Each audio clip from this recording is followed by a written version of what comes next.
السلام علیکم، بسم اللہ الرحمن الرحیم۔ میں ایک امام مسجد تھا۔ مسجد کی تعمیر کے لیے لوگوں کے ہجوم میں کھڑا چندے کے لیے درخواست کر رہا تھا جب ایک عورت میرے پاس آئی اور کہنے لگی، میں تمہاری بیوی ہوں۔ میں اس عورت کو جانتا تک نہیں تھا۔ میں نے بہت انکار کیا لیکن وہ بضد ہی رہی۔ جب میں نے اس سے ثبوت مانگا تو اس نے ایک ایسی چیز دکھائی کہ میرے پیروں تلے سے زمین نکل گئی۔ میری عمر 32 سال تھی لیکن میری شادی ابھی نہیں ہوئی تھی۔ میں ایک امام مسجد تھا اور مسجد سے منسلک ایک چھوٹے سے کمرے میں رہتا تھا۔ لوگوں میں میری بہت عزت تھی۔ ہماری مسجد ابھی زیر تعمیر تھی اور مسجد کے برابر رہنے والے گھر کے رہائشیوں نے بھی اپنے گھر مسجد کے لیے وقف کر دیے تھے۔ مسجد کے لیے چندہ اکٹھا کرنے کا کام میرا تھا۔ میں عشاء کے بعد کچھ دیر کے لیے لوگوں کو اس بات کی طرف رغبت دلاتا کہ وہ مسجد کی تعمیر میں اپنا حصہ ڈالیں۔ کافی لوگوں نے پیسے دینے شروع کر دیے تھے۔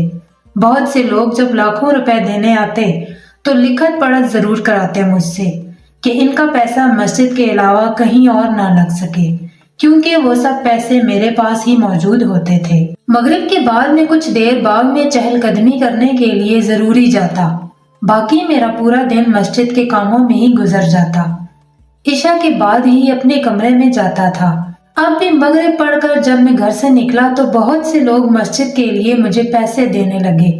ابھی میں ان سے باتوں میں مصروف تھا کہ ایک لڑکی سب مردوں کے بیچ رستہ بناتی ہوئی میرے سامنے کھڑی ہو گئی اور کہنے لگی، مجھے آپ سے بہت ضروری بات کرنی ہے۔ دیکھنے میں خوبصورت اور جوان تھی، کالی چادر لیے ہوئے تھی، چہرے پر کوئی پردہ نہیں تھا۔